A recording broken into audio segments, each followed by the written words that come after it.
Magandang umaga mga kabatang. Tayo gagala muna. At gusto kong maki-upload ng video sa mall kasi hindi ako makapag-upload dito sa bahay at mahina yung data ko.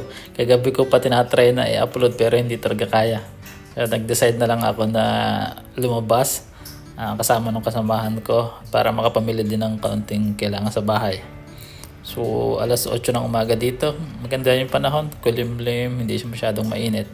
Tapos yan si Adam yung kasamahan ko sa bahay sa trabaho. On the way kami pa sa bus station ng ngayon.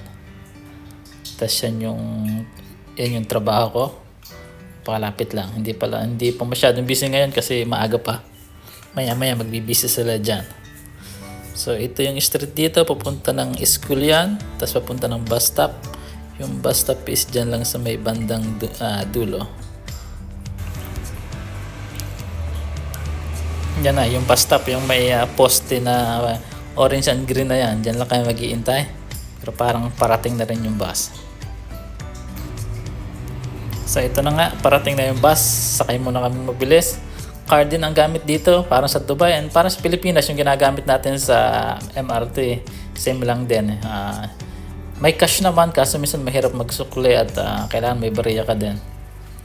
So ito po, on the way na kami papunta ng Mandurah, yung next state dito, which is doon maraming mga kabayan na Pilipino at doon siya may mall. Dito kasi sa tinitirhan namin is medyo dulo siya. So wala pa talaga siyang mga shopping mall. At ayan yung mga tirahan dito, usually mabababa lang yung bahay dito. Wala sila yung mga second floor. Mga kabatang, malapit na tayong bumaba para maipakita ko rin sa inyo yung mall na pag-uploadan ko. So magpapanshout muna ako ng card para hindi tayo mahuli. Then ayan, lakad na tayo papunta ng Mandurah Shopping Mall.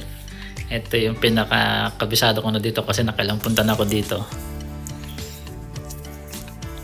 Yan naman, napakatahimik. Hindi masyadong marami yung tao. Kahit weekends, tahimik lang din.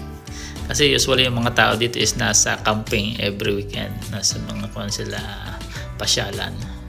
Hindi sila yung katulad sa mall na mag-i-stay pag weekend. And ito, pasok na tayo mga kabatang. Ito na yung pinaka-entrance nila. Ayan, may magandang side view sila ng mga restaurant nila sa gilid.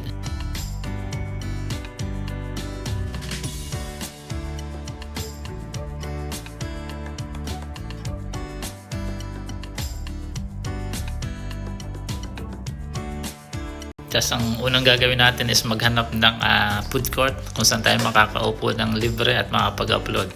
So diretso lang tayo. Ayan, may Pink Cafe din dito.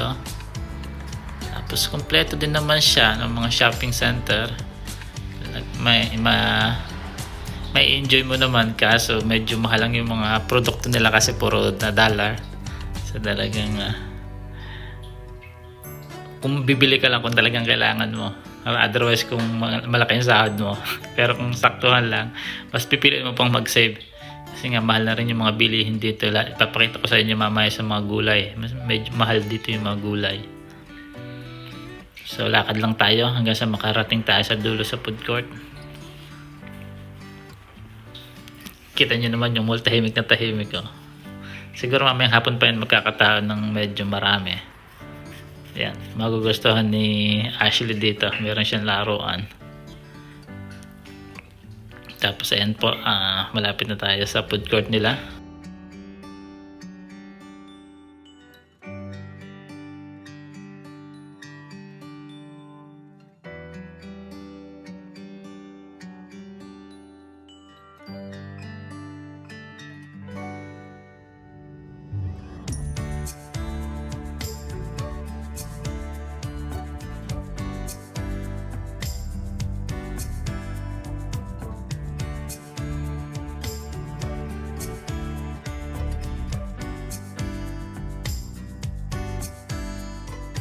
Ito, nakahanap na tayo ng pwesto. So start our mission na. Connect muna tayo sa wifi at para tayo makapag-upload natin maya makapag-market.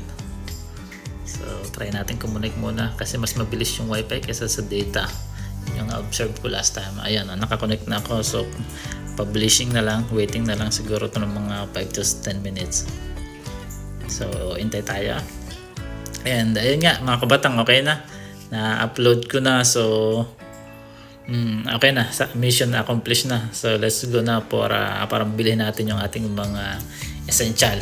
Bala kang bumili ng gulay at saka karne at saka comforter kasi malamig na sa gabi.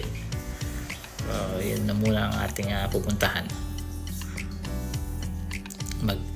Mag-isa lang tayo kaya mabilis ang gala lang. Ayan, ito yung pinaka super market dito. So okay naman siya, hindi masyadong crowded.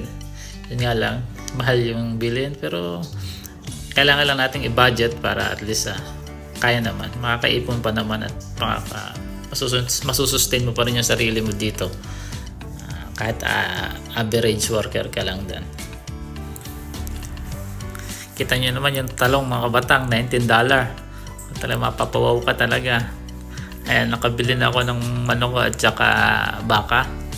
So ready na. Tapos ayun, makikita nyo yung mga gulay, talagang napakamahal. At talagang limitado lang yung sahog na gulay natin. Yung sibuyas o balat na. So ayan po, yung aking baka is I think $12, yung manok ko is $9, and yung talong ko is $5. So talagang may konting kamahalan. So papunta na tayo sa bilihan naman ng comforter.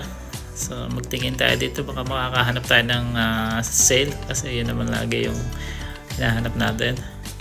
So ito na yung pinakamura mga kabatang, $36 isang comforter at may kasama ng 2 punta. So no choice na ako kaya ito na lang din kunin ko.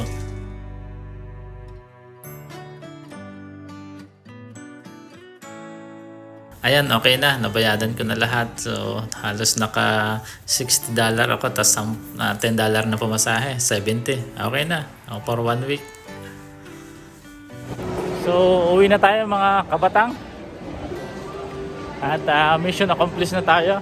Nakapag-download tayo ng video ko sa Facebook. So, mapapanood nyo na siya. Tapos nakabili din naman ako ng aking pang-ulam for this week. And nakabili na rin ako ng comforter. Kahit medyo mahal, pero kailangan talaga na bumili. Kasi napakalamig sa gabi dito. Yung klima dito is like init sa araw, pero sa gabi sobrang lamig. So, kaya usually kung wala pa akong comforter, papantalon, medyas na lang ako, jacket sa gabi. So ngayon siguro kahit naka normal shirt na lang ako and short, then comforter na lang, okay na. So update ko kayo mga kabatang pag nasa bahay na ako, and try kong mag-catch up muna ng bus. Mga kabatang, karating na rin ako ng bahay. So mag-aayos muna ako ngayon, nakain muna, then siguro tulog muna kasi galing netsip po kanina, natulog na ako ng 2 oras. So ito na yung aking napamili. Halagang I think $60, $36 na comforter at saka karne at talong na $24. So lahat naman siya essential. So talagang kailangan medyo tipid lang muna tayo ngayon para makaipon. Ganun talagang buhay. Sige mga kabatang, update ko ulit kayo sa sunod na vlog ko, and have a good weekend.